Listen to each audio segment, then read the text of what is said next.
Dad Rocks, a podcast for dads who love music, made by dads who love music. Hello and welcome to Dad Rocks, the podcast about being a dad and loving music and how the two intersect in our lives. I'm your host Josh, and today my guest is Ian O'Malley. Ian is the Sunday late morning, early afternoon DJ for New York City's only classic rock radio station, Q104.3, and has been working in rock radio in New York for 35 years, or just about there, and has been in rock radio and radio in general for more than that, closer to 40. He's also a voiceover artist, has been a VJ for VH1, and currently works part-time as a real estate agent in Connecticut. But most importantly, Ian is the father of two boys. Now, before we get into the conversation, I just want to say this was a really fun one to have. I didn't really know what to expect with Ian. He turned out to be an incredible storyteller. We probably could have went on for another hour or two just talking about music or just listening to his stories about his career and some of the artists that he's met and just some of the things that he's seen in his career in radio and TV. And if you grew up in the New York metro area, you'll know his voice. I mean, if you've listened to any semblance of rock radio over the past 35 years in New York City, you've almost definitely heard Ian on the radio. And he has just one of the most iconic, probably one of the most perfect radio voices. And it really fits that Sunday morning show. It's so laid back, it's so soothing and stuff like that, even though, as we talk about later on in the conversation, he's kind of a metalhead. But, you know, I have a lot of good memories of driving back from New York City on a Sunday morning after a night going out with friends and listening to his radio show. And it's still fun to put on a Sunday morning when I'm driving and there's not much else on terrestrial radio. And, you know, he's just a great DJ, and it turns out he's also a great person. So I just want to put that out there before we get into it. Now, before we get to the conversation, I just want to say something quick. When we were talking in our conversation, he mentions a song that his wife was listening to and that he got into. He gives a name of Terrence Smalls, which is totally wrong. I was texting him afterwards, and he told me that the actual name of the artist that he mentions later on is Teddy Swims, and the song is called Lose Control. So when you get to that part where he's talking about, you know, what he's been listening to with his family, and he mentions Terrence Smalls, you'll know what song and artist he's actually talking about. And I'll make sure to throw that track on into the Spotify playlist that will be linked in the podcast description of this episode. So without further ado, here's my conversation with Ian O'Malley.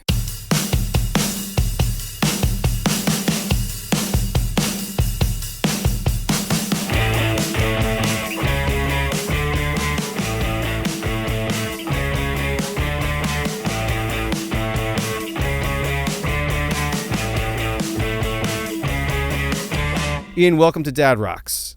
Hey, thank you very much. It's a pleasure to have your company and be here. Yeah. So first off, how are you doing? I'm doing great, thank you. And I have to commend you, Josh, on your patience. First of all, to get us technically off the ground here, it was a little bit of an adventure.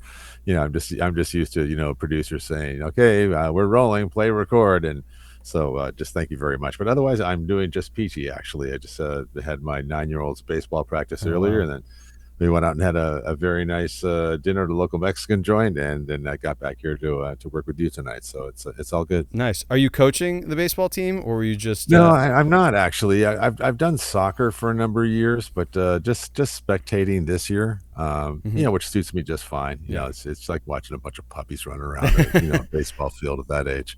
But no, I'm no coaching duties this time around. Gotcha. I'm currently in the midst of being a T-ball coach for my 5-year-old, and it's definitely been an interesting experience.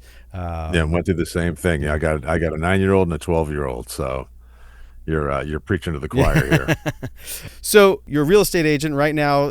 At least where I live in North Jersey, real estate is insanely hot. It's hard to get a house. Is that how things are up by you in Connecticut? Well, it's kind of like that everywhere. You know, kind of in a nutshell, the interest rates going up spooked a lot of people. So, you know, like a point in interest is a lot with somebody in a budget, and just about anybody is, regardless of what kind of house you're getting. Yeah. So, all of a sudden somebody's looking to buy, let's just say, a $750,000 house, and the interest rates go up, half a point or a point, where all of a sudden now they're looking at a $650,000 house because they just can't afford it. Right. So it's, the usual, lack of inventory, that sort of stuff that you hear. But the market is actually softening a little bit. And I'm seeing, a lot of what you call price reductions or price corrections or improved price, that's what, and then really essentially what that means is they couldn't sell at the price they were asking. And now it's gone down. And that can be problematic for homeowners because, buyers will generally smell some sort of blood in the water. Yeah.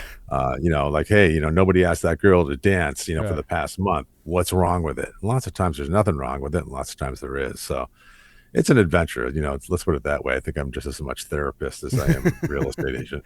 Yeah. And, I've been listening to you on the radio for most of my life, on and off. But so I was kind of, not super shocked that you are in real estate, but how did you get into that? I mean, you've been a staple in New York radio for a while, but how did you get into the real estate business? Well, it just is really kind of, well, it's partly for the fun of it, but uh, when my wife and I were buying a new house, we were at the time living in a town called Wilton, in Connecticut, and then we moved about 15 minutes down the road towards the coast to Westport, where both my kids go to private school, and the commute was getting to be too much. So we knew we were going to buy a house in Westport. We like Westport very much. Wilton is lovely, don't get me wrong, but the commute was a pain in the ass. So I had some real estate background, and my wife Debbie said to me, you should get your license again because then you can act as our buyer agent, Hmm. and we'll save a lot of money Yeah. by you being the buyer agent, and then you can kind of keep the wolves at bay, which is kind of one of my specialties. And so I just said okay. So I went to night classes, got my license again, and then represented us during our transaction for our home, where we've been happily here for 18, so 2, 4, 6 years. Yeah. And then word kind of got around to some friends and family and that sort of stuff. So I started representing that. So I'm a little bit picky, because it's not really my full-time job, so to speak, although I treat it that way with my clients, don't Mhm. get me wrong, but it's mainly on referrals and that sort of stuff that I work with because I like to work with nice people. Mhm. I'm not in the position where I have to work with people that are lunatics or just Right. very, very difficult. So things just kind of started to take off. One person recommended me to the next and then the next. And so I've been happily doing it now for, well, I think I started in 16 or 17, I guess, and been doing it consistently since then. Oh, wow. And happily so. It's not an easy business. Right. It's not for the thin-skinned. And there's just so many agents out there. That's one of the biggest things. So there's a very little quality control. Hmm.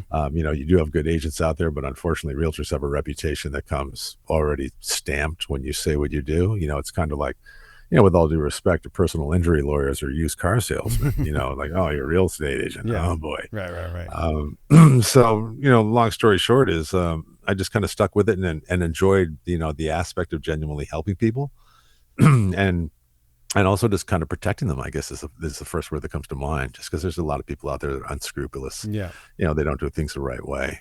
So, hopefully the transaction goes well, where everybody plays well in the sandbox, and if the gloves have to come off, well, that's just the way it is. Yeah. No, I was just curious, because I wasn't sure if you made the transition once your kids were born, as, things might change, when you have kids, or, what the story was behind that. But, No, just falling into it more than anything. I mean, radio will always be there. As you mentioned, it'll be 35 years in New York City rock radio, end of October.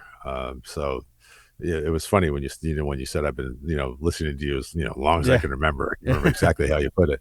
But generally what I hear the most, and it's the most interesting combination of outright, flattery and being humble and thank you so very much. And like, oh my God, I'm getting old is what I hear a lot is full grown adults, considerably older than yourself. Mhm. They'll say, I've been listening to you since I was a kid. Yeah, and I'm like, how old are you? And they're like, 46. I'm like, Jesus, don't say that. Or I grew up listening to you. Yeah. But look, if anything, I'm wildly appreciative that I've been put in that position because, radio and the entertainment business as a whole, now keep in mind, I've worked pretty extensively in television and Right. acting and voiceovers and all that sort of stuff. Is a very, very volatile business. There is just, there is no job security in it. And, to be so very fortunate, I've always said, it's a lot of luck, a lot of timing and a little talent. that has kept me on the airwaves for this long. I mean, I know somebody said to me recently at the radio station, do you realize you've set the record in New York City radio history Wow. for being the longest person on the air on the weekends consistently, with the 35 years coming up. So it's been a wild ride, to say the very least. And I've just been, very, very lucky, I think, at the end of the day. Yeah. No, and, I was going to ask, with your kids being 9 and 12, and you've had that Sunday slot for forever. I mean, I recall, sometimes coming back from the city, hanging out with my friends, like in my 20s, calling and making a request, driving, on my way back to Jersey. Is it helpful to have that slot, or is it kind of more frustrating because you're missing out on some aspects of your kids, growing up, having that Sunday mid-morning to early afternoon time period? Yeah, well, it's a very good question. Look, there's no doubt about it. When you're working weekends, you're sacrificing certain things. I do every other Saturday night. Now, my schedule could be changing from Sundays because, we've just taken on the Jets. Yeah. We're now the broadcast station for the Jets, which is, a really big deal for a radio station to have. But obviously, hello, Sunday. That's what I'm on. So I'm not sure exactly what the station has up their sleeve. I'm supposed to meet with one of the bosses here shortly. We're going to figure something out. It's not like I'm going to lose my job or go anywhere. I don't know if I'll move to Saturdays as my regular gig. We're really not quite sure, or I'm not quite sure yet. But it's definitely one of the sacrifices. So when I do right now, my schedule is every other Saturday evening and every Sunday. I mean, Sundays is just etched in stone with me in New York. It's just Sunday midday, brunch, 10 in the morning till 3 in the afternoon. How long that'll last, we'll see. But one of the reasons why I do the Saturday night, I was doing the Saturday middays, and then it's kind of like my choice of what I want to do. And then I realized, I said, well, my best bet is to work Saturday nights because most of the kids' sports stuff is on Saturday days, baseball games, that sort of stuff. So missing out on a Saturday night to me is just not a big deal. I'm not, 25, 35, 40 anymore, single guy. Like, no way I'm giving up Saturday nights. Forget about it. So it's nothing like that. So there is sacrifice where you miss things. I'm looking forward to, frankly, eventually getting up on Sunday mornings. My favorite show on television is a show called CBS Sunday Morning. Oh, I absolutely love that. I love it. I mean, whatever that little bumper music they use when they end a segment, it's just like the biggest warm and fuzzy for me. I don't smoke weed anymore, but I'm like, that's my getting stoned just listening to that, watching that show. But it would be really nice to wake up on Sunday mornings and not be staring at the train schedule or knowing that I'm taking, the such and such, such train, out of Connecticut to get to the radio station in time. And now it's just, you're so it's like riding a bike every weekend. What you're doing, but it's going to be very interesting. I think when the time comes that I retire, having weekends off, because there has been an incredible amount of sacrifice. Now, keep in mind, I've never really wanted to work full time. I get asked that question a lot. Why aren't you full time? Why aren't you on Monday through Friday? And it's, I don't think there's really been an opportunity, to be honest with you. Everybody at the radio station's been there forever. We've had Jim Kerr in the morning. He's been there a long time. Maria's been there a long time. Kenny got hired, I think, about dash out 6 months or a year before me, I think. Then Carol Miller, who's an institution, a real legend in New York City rock radio, handling nights. But, I got to be honest, even if I was offered the full-time gig, I'd say no. Yeah. Because I like coming in on the weekends because it's always fresh. I've had 5-6 days off. So when I'm there, what I call my little oasis, it's like, oh, this is fun. Here we go. Yeah. But, to me, doing the Monday through Friday gig and just, kind of doing the classic rock grind, although I love the radio station and I know the radio station loves the listeners, but just, okay, here we go. Smoking the water. Oh boy. So, it's fun doing the weekend gig, but I just do know, when I hang up the headphones, so to speak, instead of hanging up the cleats, I'm not going to have any regrets whatsoever. None at all. I frankly, my boss could be listening to this. I look forward to when the time comes for retirement. I hope it's another few years. I'd love to hit 40 years, I think, in New York City rock radio. We'll see if they'll have me. Well, but so far, so good. Well, you made a couple of comments in there. First off, it is pretty amazing to have such a long-standing gig. My sister-in-law, she's now the director of pop music at Sirius Pandora. But for a while, she was hopping around different radio stations and ended up at WPLJ for the last few years of their existence, and ended up being like the mid morning midday DJ.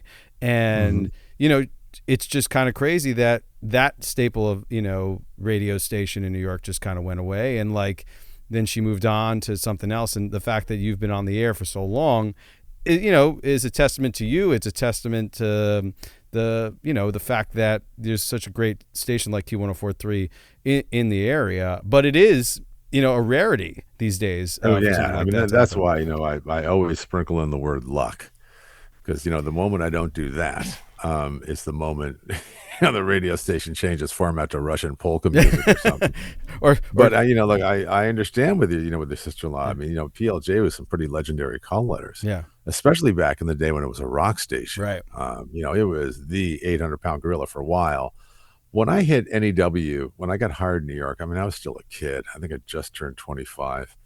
Back in October of '89. NEW was the 900-pound gorilla. Yeah. That's really when I think the radio station was peaking. Now, you could have different air personalities that work there over different periods of time. They could say, oh, no, it was in the 70s. It was with Muni and, the Nightbird, and all that sort of stuff.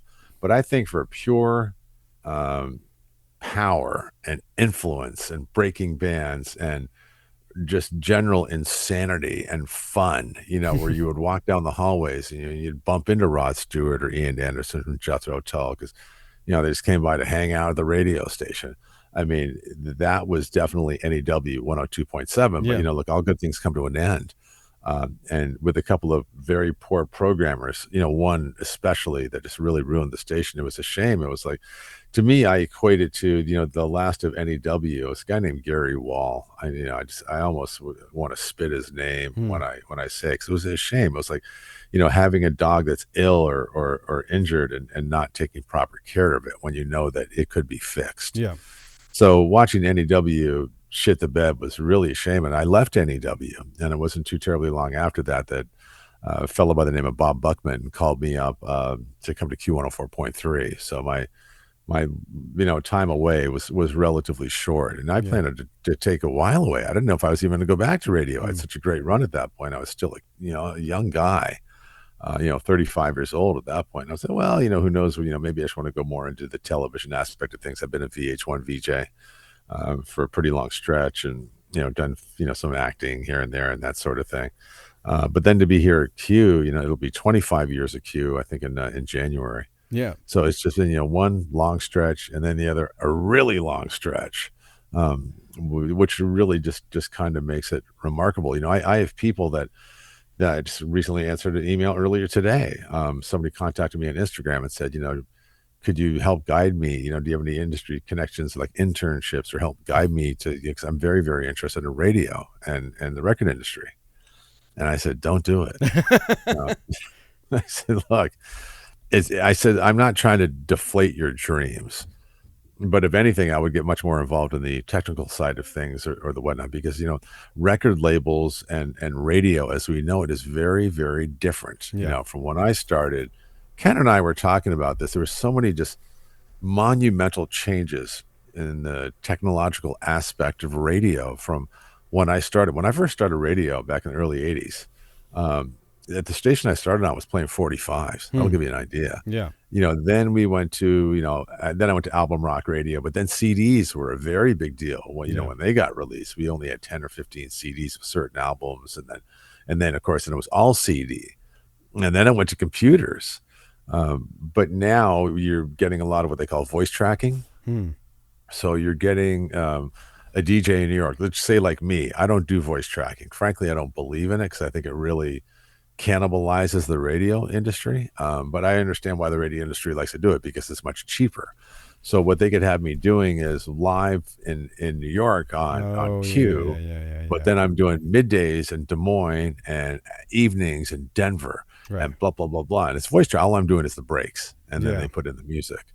But the problem is that, folks like me, I started radio in the ass end of nowhere in Canada, in Prince Edward Island, which is the smallest province in Canada. Overnights playing Helen Reddy, I Am Woman, during a snowstorm. about 6 people listening probably. But, and I was very, very fortunate. I moved up quite quickly in the radio business. By the time I was 21, I was working television in Boston, and I'd only graduated 3 years earlier. But, you need a farm system, where you get better. You make the mistakes and, work for different bosses, and, you get that next step. If you started in Des Moines, well, maybe your next gig maybe is in Denver or Seattle or Minneapolis or something. And everybody's dream, obviously, is to get to the majors, the top 10 markets, and then the major, which is New York or LA, maybe, all depending. So with the voice tracking and that sort of stuff, I generally tell folks, like, look, treat radio as a hobby, unless you fall into a full-time gig you really like. And or something in the music business. But as for chasing it, like, back in the 80s and the 90s, it's just an entirely different beast. It's just not the kind of place you want to go to for longevity. I wouldn't anyway. Yeah, you brought up a lot of stuff that I want to discuss, especially the kind of demise of New York radio. And it growing up, I was a kid in the 90s, essentially. I was born in 83. My dad listened to NEW all the time. 92.3 was on, and we also have in Jersey we have 105.5 DHA. Yeah, and I mean, I remember in the 90s when everything got flipped on its head. Like 92.3 got moved, became an alternative station, and then 102.7, like you said, just kind of vanished and became whatever it became. It was easy listening or talk radio. I forget what it was.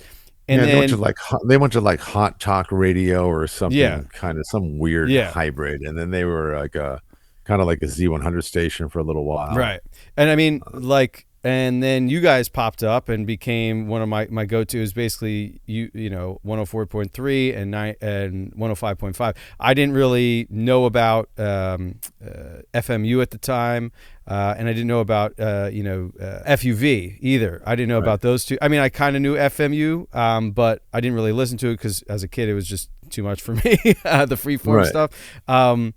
But it was just very shocking to hear all these great radio stations kind of go away. And then by the time you hit, the 2000s, you're down to almost nothing in terms of rock music. You're down to Q104.3. You're down to 105.5, which is more heavy rock, at least in the North Jersey area for me. And then you could start picking up FUV, and then you have FMU as well. Yeah, and there's another big stage. There's BAB out in Long Island. There seems to be the three main rockers. Has survived. Keep in mind that New York City's not really a rock town, which is weird. When you think about, like, what do you mean New York's not a rock town?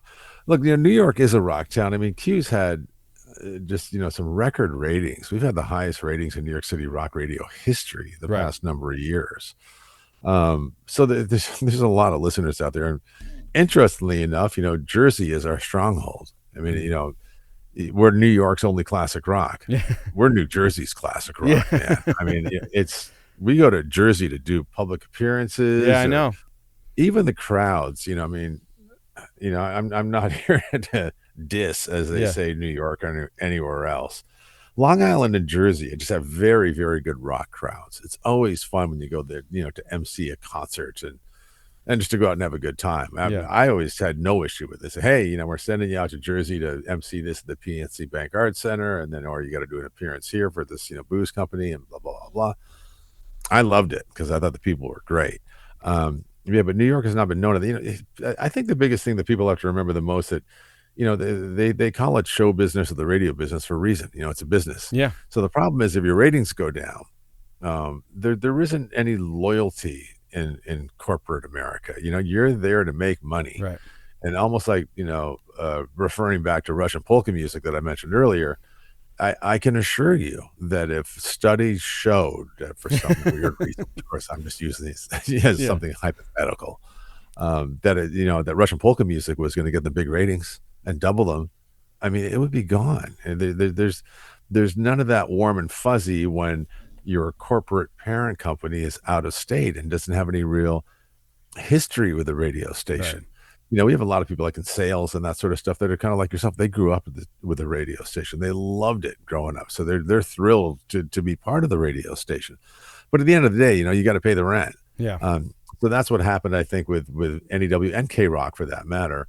The programming changes in the taste of music, whatever. The ratings went down. And they're there to play commercials. They're not there to play music. They want to play commercials to make money. So that's certainly what happened with NEW. Some very poor programming and staff decisions and that sort of stuff.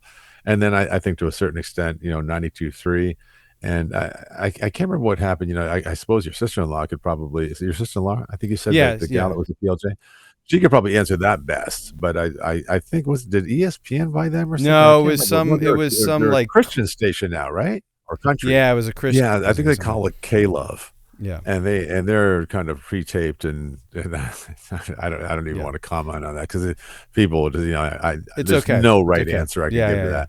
But they changed to K-Love. And these people have a lot of money. So, they bought the signal, they were offered for sale. It's something like NEW. It's very interesting. The dedication and the memories and the connection that people have to a radio station, especially in its prime. That's what I hear the most when I went to New Jersey or just meeting people now at a house party. It's like, oh man, I've been listening to Q forever. Or, with an older guy, you could say, NEW, man, that was my youth. Yeah. Sitting around in my bedroom at night, and hearing Freebird or, that radio station was like my buddy. I made mixtapes. There was a real honest connection. I think you had that much more so back in the days. So, when these legendary call letters, go to the great radio gig in the sky, a lot of people take it personally. It's almost like a death in the family. Right. Their musical taste might change or something, but they're always expecting the WNEW-FM 102.7 where rock lives. Yeah. Is going to be there forever. And then all of a sudden, poof, it's gone. And that's the way that when formats change and that sort of stuff, very rarely is there some sort of long drawn out announcement. You might get 24 hours of, starting at midnight, the new 102.7 WNEW. And everybody's like, what are you talking about? The new? And that's, the format change is coming. So you just do have I knew exactly what WNEW-FM was when I was in Boston, when I was a youngster working radio, between 21 and just turning 25. I knew who Scott Muni was. I knew who Carol Miller was. I knew who Pat St. John was, from voicing these national specials and that sort of stuff. So, it was Mount Olympus to me. It was almost unattainable. And then when they advertised this job in a trade publication called Radio and Records, or is known as R&R. I was shocked that they did it because any DJ in America would give up their full-time gig to go work part-time in NEW. It was the Greek gods, so I sent a tape and a lark and, here we are 35 years later, Yeah. But I understand your connection. I know this is kind of a long-winded answer to And what you mentioned, but I understand your connection. Yeah. Well, you do have a great radio voice. And so I'm not shocked that they took you. So you do have. Well, here's one thing before I forget it, Josh. I want to mention this story. When I was a VJ on VH1, I interviewed Tom Petty. And Tom was a very interesting character and real mellow. Generally, pretty stoned, like to smoke a lot of weed. Yeah. And, the poor dear, of course, died of some much heavier drugs. But out of the blue, we were at a commercial break, and Tom says to me, he goes, "You seen any good concerts lately?" And I thought it was just kind of an interesting question. I don't know if it was Tom's go-to, start a conversation. And, me, I could talk the goddamn paint off a wall. That's not a problem. You want to chat away about music and shit. Fuck, let alone that you're Tom Petty. Come on. Yeah. But I said to him, no, not lately. Although I went to concerts all the time living in New York. Yeah. But I said, I saw a really bad one. And he goes, who? And I said, REM. And he goes, really? Why didn't you like it? Yeah. And I said, well, it's not the case that I don't like REM. I love REM. Murmur is probably one of my favorite albums ever. I love Murmur. I like the early REM. Yeah. But I said, the problem was, so this would have been like, I don't know, 95, 96. I can't remember. I said, they came out and they played most of their new shitty albums. Was that was it Monster? Was that probably from Monster? No, yeah, it might have been Monster. It might have been Monster, right? No, but Monster was, as I recall, not that bad an album. No, maybe they a lot of new music, and then the previous album. So what you had a classic case of was a band catering to themselves and not catering to their audience. Mm. So I was mildly annoyed because there's a lot of songs that I wanted to hear that they just decided they weren't going to play. Yeah. We're not going to play that shit anymore. We're just fucking tired of playing that song.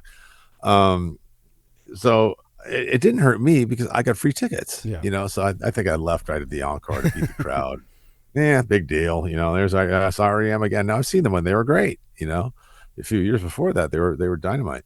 Anyway, so Petty's listening to this and he's nodding his head, and I said, yeah, they played all this fucking new music, and then they played like South Central Rain and one other tune that everybody recognized, and I said I felt that the audience got shafted. They spent their hard-earned money to see the show and hired a sitter maybe and all this stuff, and then they played nothing but new stuff, or mostly. And he's nodding his head, and I said, what do you think about that? He goes, well, I can't really comment on REM. But he goes, what I can say is that, songs are memories for people, especially if you're a classic rock artist like I am, like Petty was, even at that time. And he goes, and it's a memory, it's a storyline, it's a memory of first. Maybe it was the first kiss I ever had. It was the first time I had sex. Maybe it was the first beer I had, or it brings me back to this really great time of hanging out with my buddies in high school. Or it reminds me of a friend that passed away, all depending on the song or something or another. So he said, me and the Heartbreakers, he goes, we might, play a new tune if we get a new album out or two. But he goes, I never forget, what put 18,000 asses in those seats. And he goes, it wasn't song number 8 on my new album. So we play Breakdown and Listen to Her Heart. And Here Comes My Girl. And Don't Come Around Here No More. And I Won't Back Down. He plays the songs that people want to hear, but he'll intersperse it with some covers or some stuff to make it interesting. He's not bored out of his tits. But I thought that was a brilliant answer, and I think it kind of ties in a little bit with your radio station analogy. Yeah, it's a comfort zone, I think, for a lot of people when they grew up, especially if they're music fans. Absolutely. That's what they associate it with. Those legendary call letters, bring back memories and that sort of stuff. And when they go away, it's a loss. It's a death. It's definitely was, and I remember in the mid 2000s when 1019 was a rock radio station for a short time. I guess Matt Pinfield was part of that resurgence. Matt Pinfield, what a piece of work Matty is. Yeah, nice fella. I was really hoping that was going to be something, and then it just didn't take off. But the business is what the business is. Well, yeah, they played a lot of really great music. Now, being a musicologist, so to speak, like yourself, if you liked, 101.9 when Matt was doing the morning show, and this is nothing about Matt. Matt is a lovely guy. I really like Matt. But it didn't fit, I think. Now, the music that you and I are like, oh, this is interesting. We won't tune out. But you got to remember that about 95% of the audience, and studies show this, and technology shows this. They can show you when DJs bitch that we want to play like a deeper Eric Clapton song or something like, Jesus Christ, do we really have to play Wonderful Tonight again? Can't we play just something interesting, off of, whatever album? They're like, no, because it makes people tune out. If they don't recognize that song right away, they're gone. They like hearing Wonderful Tonight. They love that song. It tests, very, very well. And I think with 101.9, they were playing a lot of new music and a lot of untested music. So it's going to be very difficult, I think, to hold somebody's attention during the day doing that. And Matt was a very interesting guy to listen to in the morning. And, because I tuned in a few times and, he'd be talking about nuances of the recording and that stuff, which would fascinate you or me. Right. But the vast majority of the audience just isn't interested in hearing that, in the morning. So I think that was probably one of the problems there. I wish there was a really good alternative station in New York. Well, I mean, not one, at least not that I know. I mean, the closest, at least now, the two closest are really FUV and FMU. But in FMU, it's with being freeform, you're going to have to kind of like find the right DJ and the right time and things are just going to be all over the place. And then FUV is more, adult alternative.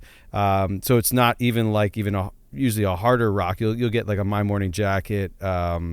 Wilco, that sort of stuff. FUV is like a AAA, as they call it. Adult oriented, adult contemporary. Whatever. So you're hearing that stuff. The Wilcos of the world and that sort of stuff, which is great. But Yeah, for anything that's kind of slightly rocky and interesting, there just doesn't seem to be a radio station Yeah. for it. And I'm surprised that there's not one like that in New York, because local radio still does very well. It still draws a lot of ears. This is Brendan Benson, and you're listening to Dad Rocks.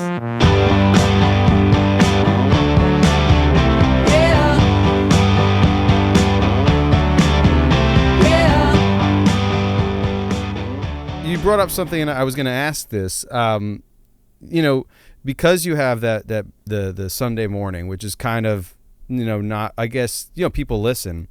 I mean, you did take. I know you've taken a couple of my requests over the years, and I remember asking for like a Lil Feat track off of Waiting for Columbus, and you played it, yeah, and Top 5 favorite album for me ever. So it's like, do you have that freedom in the mornings on the weekends to kind of play a little? Not anymore. Okay. No. I think I can answer that honestly. It's just I was given much more freedom before. Radio's become such a big business, and it wasn't like I was going totally off the reservation. Right, yeah.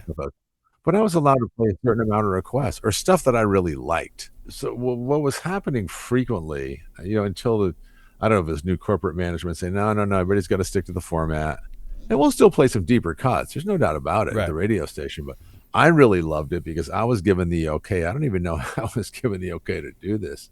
But I was allowed to play like 4 or 5 songs of my own choosing during my show, which is a lot for New York radio. So I could play some really cool shit that I think people would like. Now, I always surrounded it with artists that we played. It wasn't like, trying to do something really far out, Right. It was a really cool Clapton song from a live album.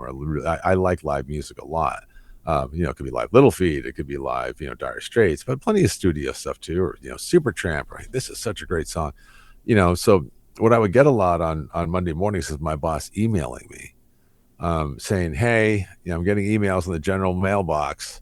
You played something about 110 yesterday that was really bluesy. Do you know what it was?" And I was, "Yeah, of course I know what it was. It was Stevie Ray Vaughan, and what was it was like a 13-minute version of it, Life Without You." Yeah, Life Without You. But he didn't know there was a 13-minute version of it. But it's on a bonus CD of you can find it on YouTube, I think. It was found on a bonus CD where they would put on some extra songs. Right. And I discovered this, and I listened to this thing, and I went, "Fucking hey, this is absolutely unbelievable." And so I played it on a number of different occasions. But I remember one time specifically with Bob Buckman. It wasn't too long after I started at Q, so he must have given me the okay to do this play my own stuff shit. And I'm walking by his office. I came in, it was a weekday. I must have been picking up something or whatever. And he sees me. He goes, "Ian, hey, come on in here." So I said, "Hey, what's up?" And I always got along famously with Bob. He was a nice guy for a boss. And he said, "Hey, have a seat." And I wasn't worried about any bad things happening. We got along famously. And he goes, "Can I ask you a question?" I said, "You can ask me anything you want. You're the program director." And he goes, "Did you play Rush 2112 in its entirety on Sunday morning?" That would have been amazing to hear. I would have loved And I'm like, "Well, yeah, there's no other way you can play 2112, all 21 minutes of it and something." And he's like kind of rolling his eyes, like, he's about to give me the spiel, like, Rush obviously has a very like or don't like, chasm or whatever between the two. It's like the Grateful Dead. Oh, I love the Dead. I hate the Dead. Yeah.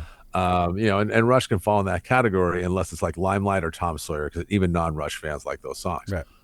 So and he goes, "Did you play it?" And I said, "Yeah, I'm not going to bullshit you. I did play it." And he took a deep breath and he was about to say, you can't go that far out, and he's just about to say it. And I'll never forget it. The general manager is walking by and he sees us in there and he goes, he goes, "Hey guys." Now this is Bob's boss, more or less. And he goes, "Hey guys, he goes, sorry to interrupt the meeting. Ian, I just wanted to let you know that I heard you play 2112 yesterday. And I stayed in my car when I got home so I could listen to the whole thing. It was fucking awesome."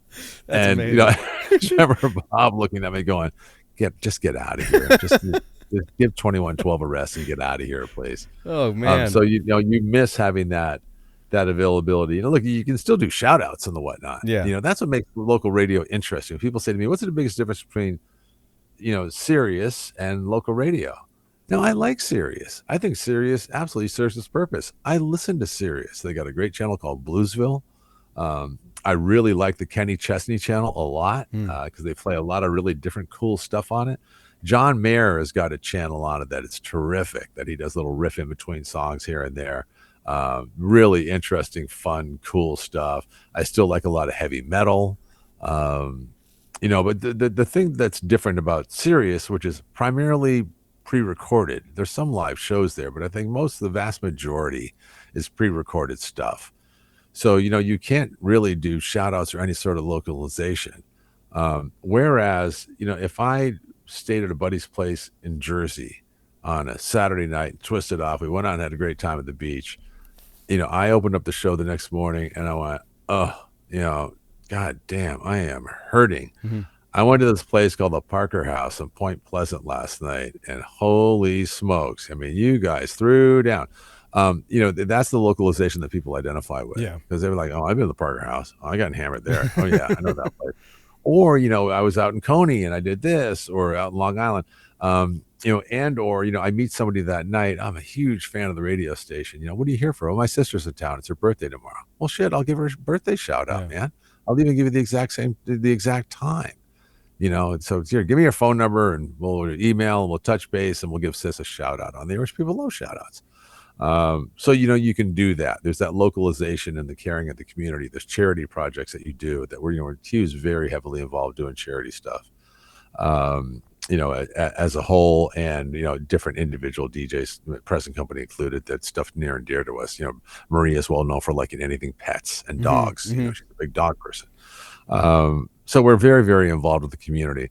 And that's the one thing that anything satellite can't do. Look, if you wanted to hear, music without any interruption, you can put on Spotify, or your Apple playlist, which I do when I go to the gym.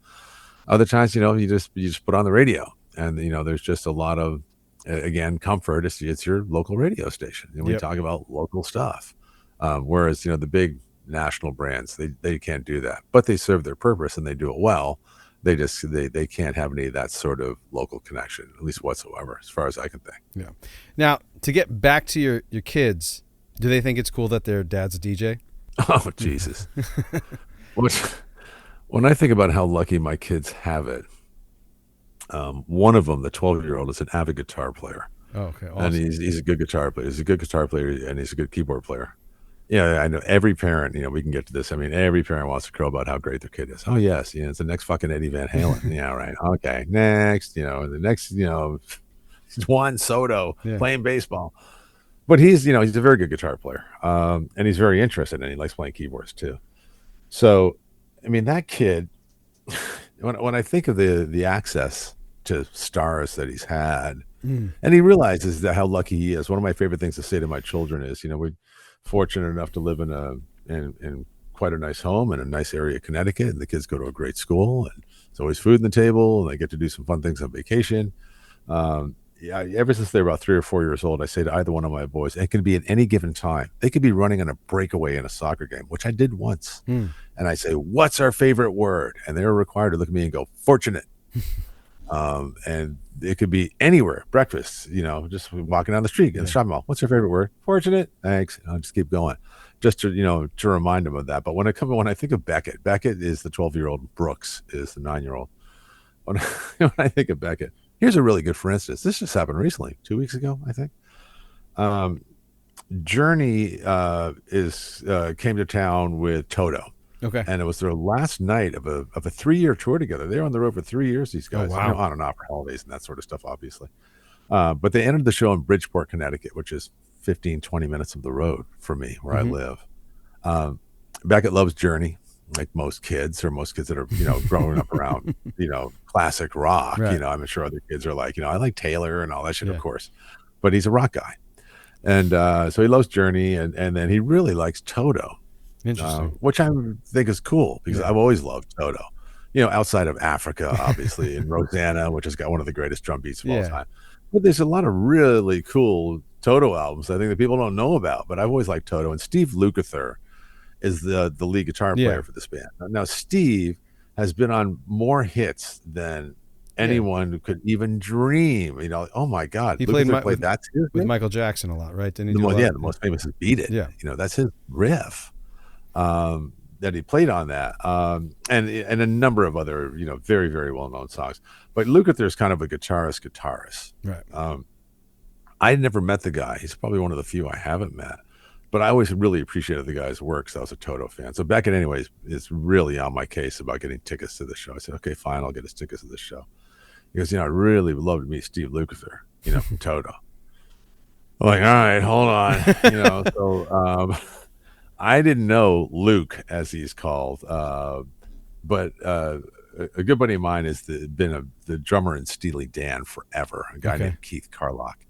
And there was talks of Keith joining Toto for a while.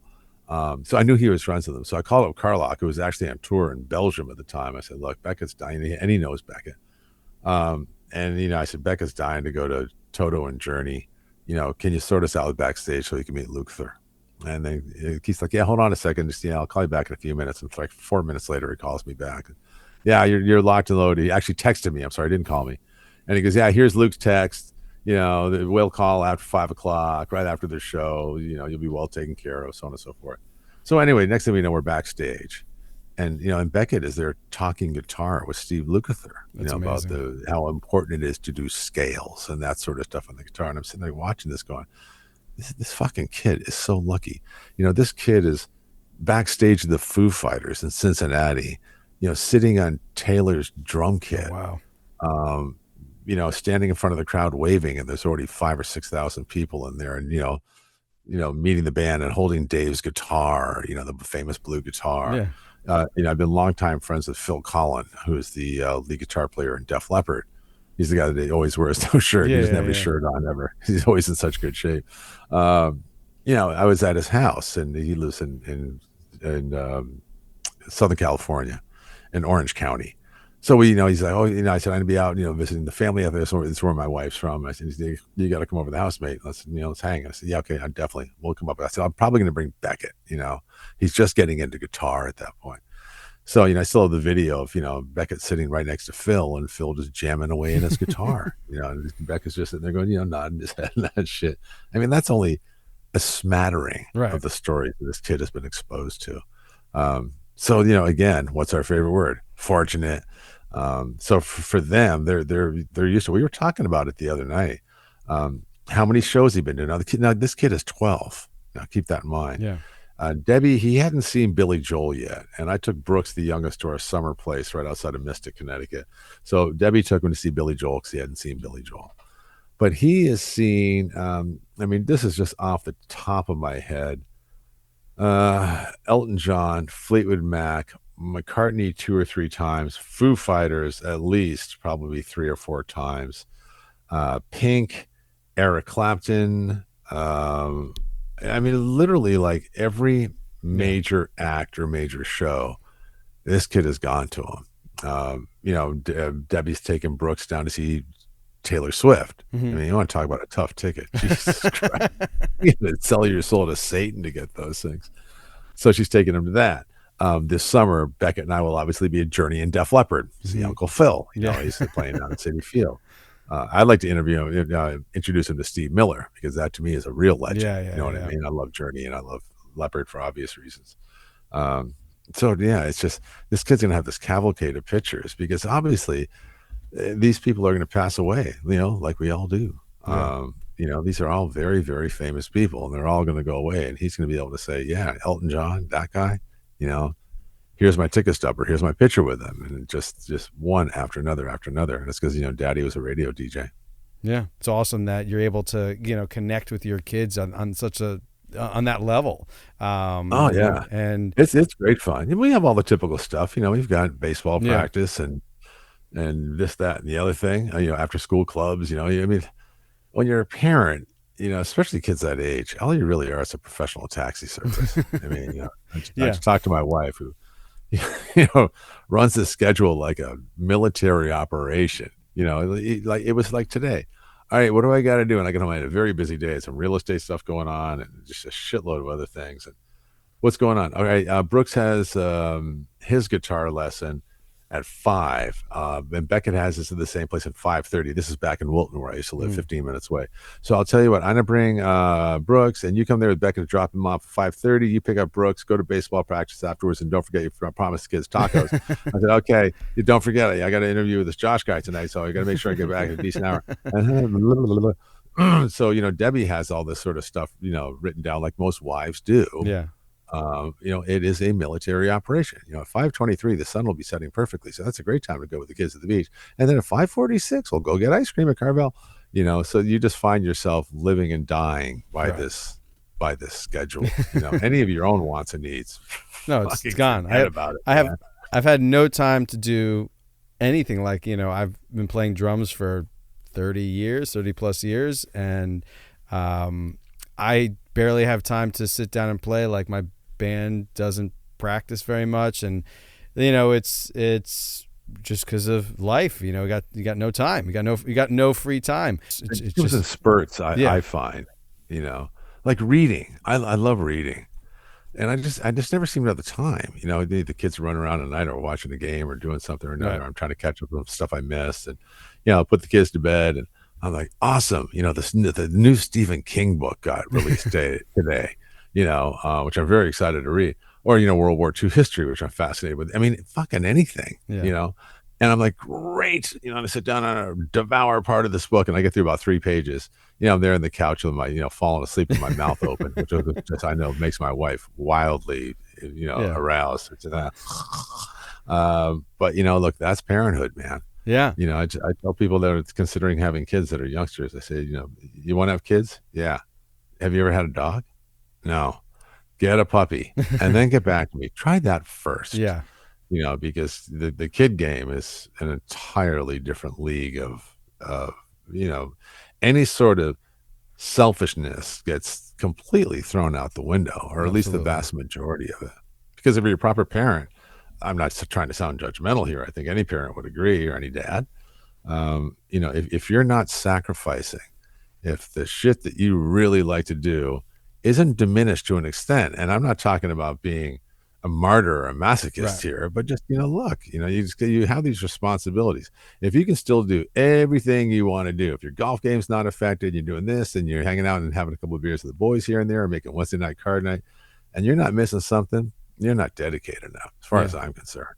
Yeah. Because it takes time and it takes dedication if you want your kids to feel safe and secure, which is all they want at the end of the day. Yeah, and it's also dealing with your partner as well. I mean, like, I have to, it feels weird saying this, but like, if I want to go to a show or I want to, hang out with friends, it's like I got to, we got to figure out, is it a good night to do that? And I feel guilty sometimes going out too many times in a row. It's just like, I don't want to leave my wife with the 2 little ones like all the time. And that's, Yeah, well, sometimes it happens. Yeah. You just can't make it, you can't make it happen too much. no.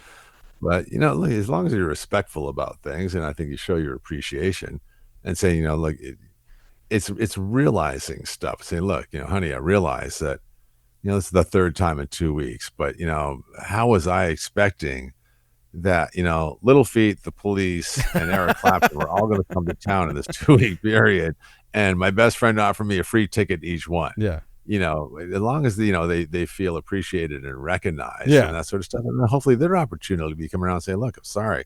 I had drinks with the girls this week. Then we're gonna go see Taylor Swift on Friday, and then the following week we're doing the Right. parent teachers thing. Girls' night out. Okay, it's just it's a lot of give and take, and it's not asking permission, but it's more.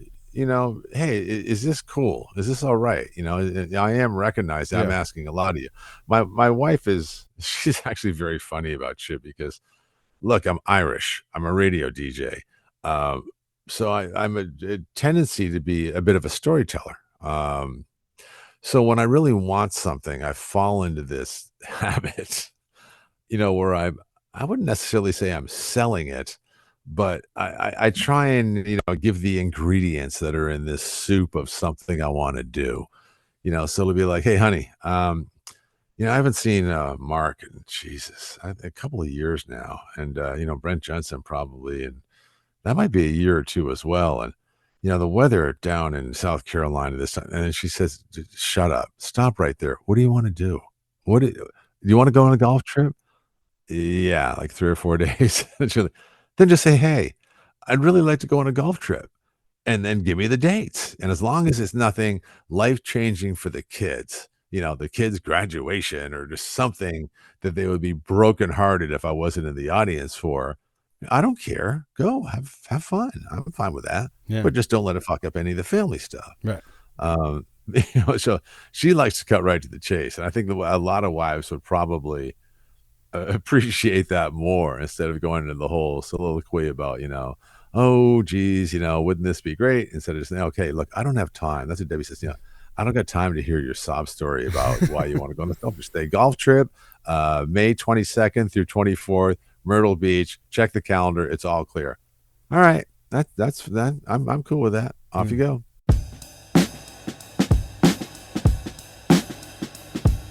Hey, it's Neil Francis, and you're listening to Dad Rocks.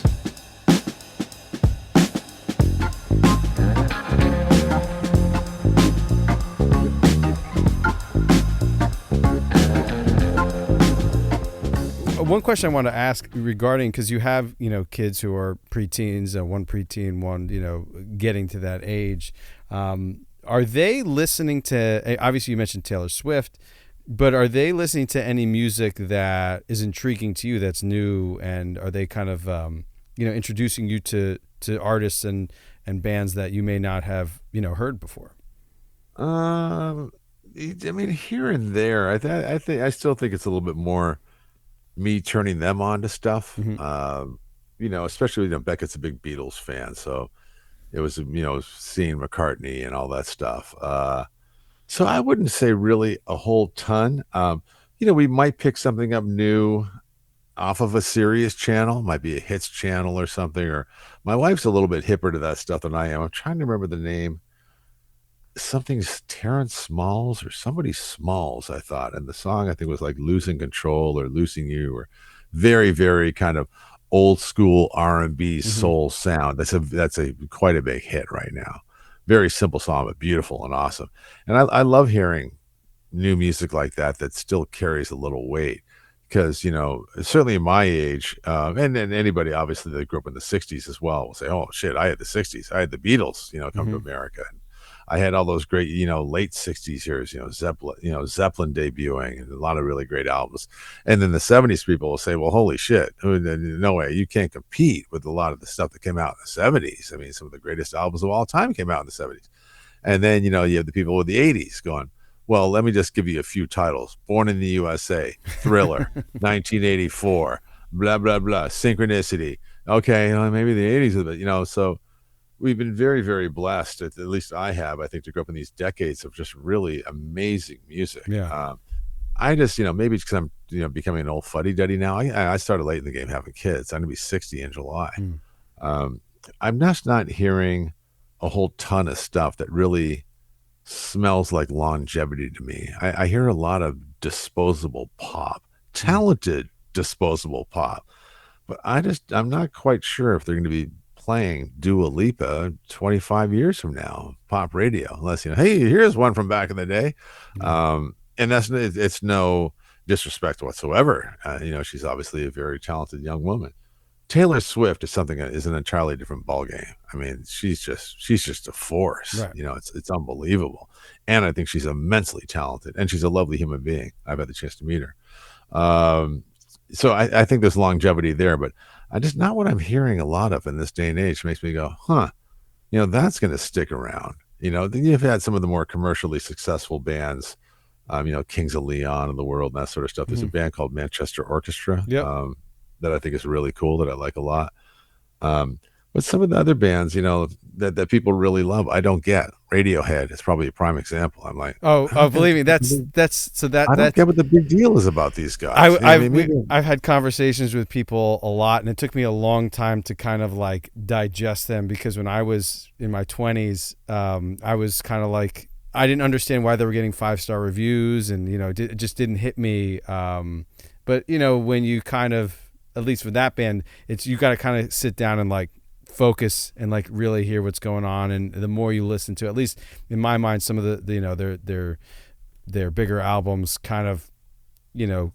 Yeah, the Bends and OK Computer. Yeah. And Kid A and stuff like that. Give these guys another shot. But here's another thing I have found when getting older is I don't want to have to try that. Right. Right. You want it needs to hit you. If it like for me it's like hard time yeah. It's rededicating yourself to Radiohead. Right. Good for you. No. But I'm like, you know what? If you're not going to grab me by the chest, Exactly, or between the legs or by the throat with your song and just make me go, whoa, you just like Debbie the other day with this new guy, Something Smalls. I can't remember the name of the song. I pull it up on my phone. It's a great song. I said, this is a great song. Who is this guy? Oh, he just goes, it's a big hit right now. She was listening to like Hits 1 or whatever on Sirius. I said, no, this is some talented shit. I would like to listen to some more stuff of this guy. And it's not necessarily just because, the genre or anything like that. But as I said, I find a lot of the stuff is just like, nah. And something like Radiohead where, once you really delve into it and try and understand it, right. And then you'll understand, the nuances of what they're doing and all that sort of shit. And their album is their most personal album. They expressed all the fucking African bongos that they wanted to. And I'm sitting there going, no, I just want you to write a great fucking song that I can sing along to in the car. The best example as of late, I think, is the new Pearl Jam's got a new album out called Dark Matter. And the opening song on that is one of the most kick-ass rock and roll songs I've heard in a long time. Yeah. It's called Scared of Fear. It's just got this awesome little guitar riff. And it's not that complicated. It's, it's the production. Yeah. It's a sound that McCready put through his guitar. I don't know. It's obviously the writing of it too. But I just remember the first time I heard it, I went, oh, whoa, now we got something. Here we go. And the song, and then the great drums. And the drums are mic'd so perfectly and they sound so big. And it's just an awesome song. That's what gives me hope for new music, at least for me personally.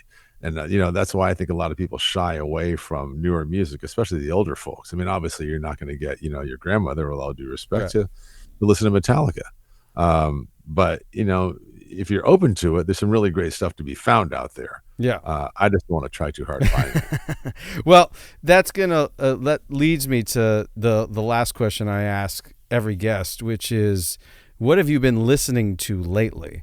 So I usually ask the guests, what are 3 artists or 3 songs that you've been listening to lately? And for you, because you have to play music constantly and hear music all the time, what's 3 songs personally that you've been really enjoying, or 3 artists that you've been enjoying? Obviously, I guess the Pearl Jam, the new Pearl Jam the track. Pearl Jam is good. I mean, look, I can tell you what I can do. This is the easiest way to do it. I'm just going to go to my iTunes on my phone. Now, the only thing is that, a lot of this stuff on my phone is when I'm working out. Mm-hmm. So you're going to, when I pull up whatever I've been playing, this is actually, there's some different stuff here. Now that I think about it, I guess I have to take it back. You can kind of tell when I was at the gym by a couple that I'm going to mention here. Oh yeah, okay, I remember playing that in the gym. All right, so for starters, today for some reason I wanted to go back to Thin Lizzy. Okay. With Irish background thing. So I said, okay, that's rocky enough to listen. I mean, I'm a pretty avid gym goer, and I always want to have some kind of heavier or rocky going on. I don't need death metal, but I just need something that has a little bit of movement to it. High and low, looking right to left. If you see us coming, I think it's best you move away. Do you hear what I say from under my breath? Tonight there's gonna be a jailbreak somewhere in the town. Tonight there's gonna be a jailbreak, so don't you be around. But then I can remember I was on the train and a song came on because I put in, this is the way that I discover new music. I really like this band War on Drugs, who I'm sure you're probably familiar with. As a matter of fact, the drummer, Charlie, went to my kid's private school. It was like a mile and a half from us. Charlie was a Greens Farms Academy graduate. So, you put in a song and it creates a radio station for you. Mm-hmm. So I thought that was, I think, let me just do this. So I think I put in, it was Thinking of a Place by the War on Drugs. And that was with the song that I started with. Travel through the night, 'cause there is no fear. Alone but right behind, till I watch you disappear. I'm moving through the dark,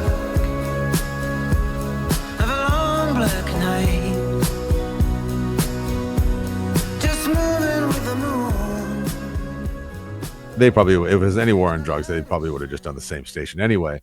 But then there's a really cool song, which I've heard before. I just didn't know the name of the band, called Seasons, and a band called Future Islands. Yep. Which I thought was a really cool song, especially when they get to the chorus. As it breaks the summer away, let the winds wash what is left of the taste.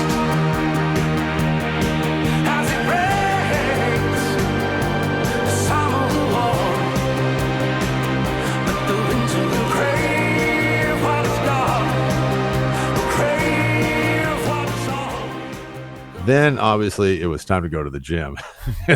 Here it comes. Motorhead, Oh, wow. Live at Hammersmith. Motorhead is a go-to. Tool, Essentials. Oh, wow. Foghat Live. I must have been in a classic rock mood. Yeah, No Sleep Till Hammersmith. Let me see. Oh, here's I guess this has actually been a really great question, Josh, because it's reminding me my taste is still really quite varied. Marillion. I'm not sure, man. You might be. Oh, yes. I've always been a big Marillion fan. I hadn't listened to Marillion in a long time, so I put on an album that was called the Singles Collection just to listen to some Marillion. I said, Who camouflaged in motion in the 1,000-yard stare?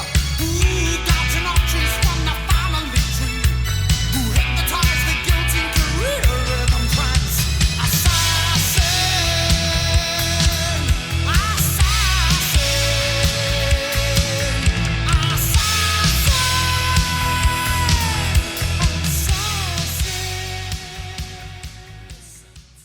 Was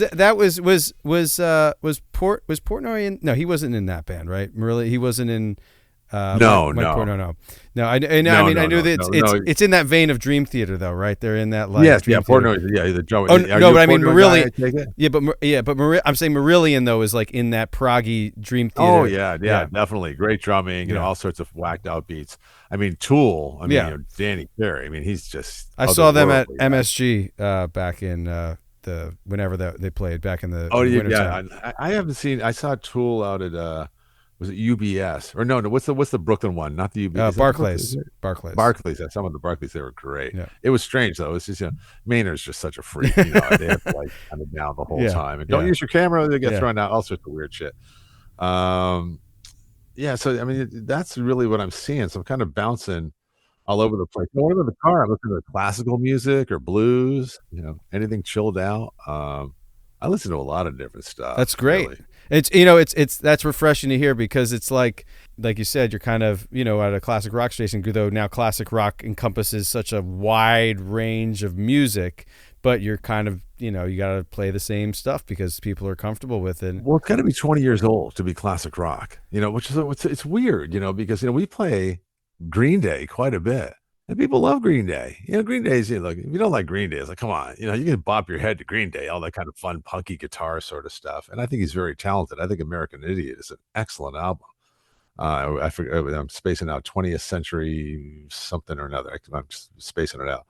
But the point I'm trying to get at is a lot of these bands that you never thought would be called classic are now classic rock because they say it's got to be 20 years to be classic rock.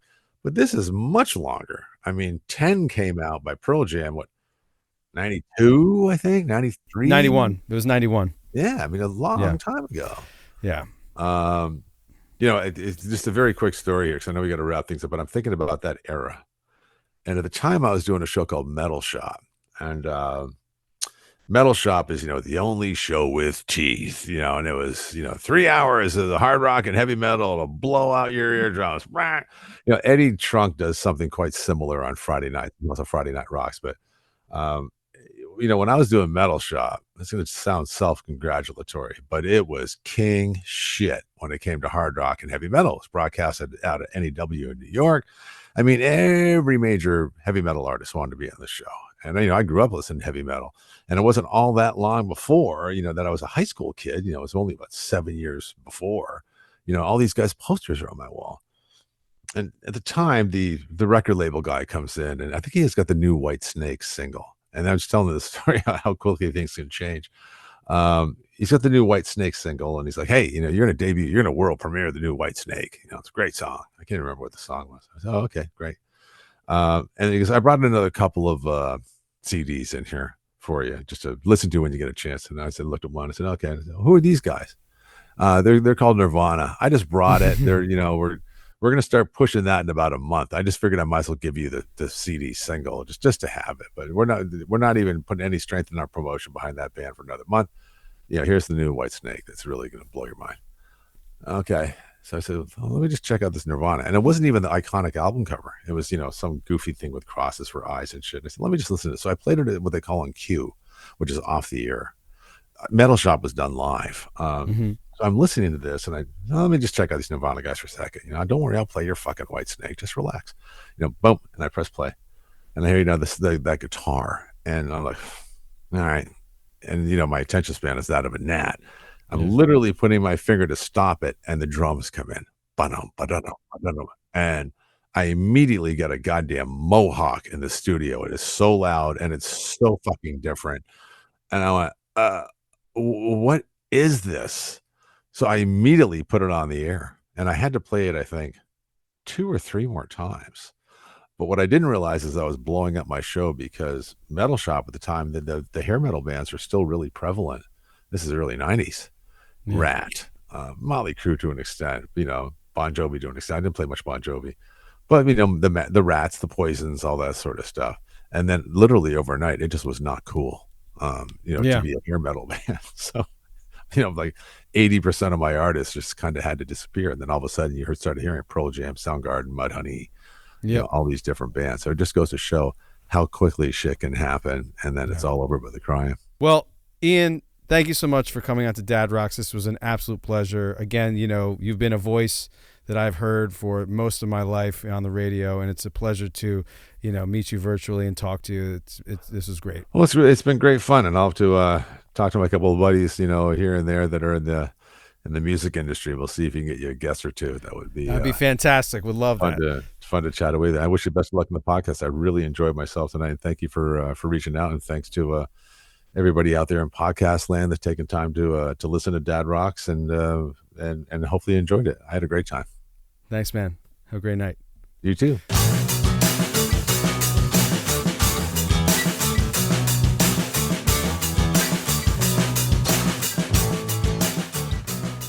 Thanks for listening to this episode, and special thanks again to Ian O'Malley for coming on to the show. You can listen to Ian's radio show every Sunday morning at 10 a.m. on Q104.3 in the New York City metro area, as well as on the iHeartRadio app or the website.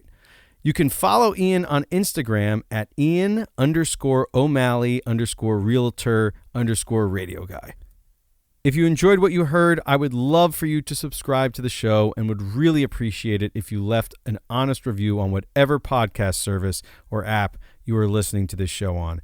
It really helps with the algorithms, gets our show out there, promotes it, in that way. But you could also tell a friend or two about the show if you'd like.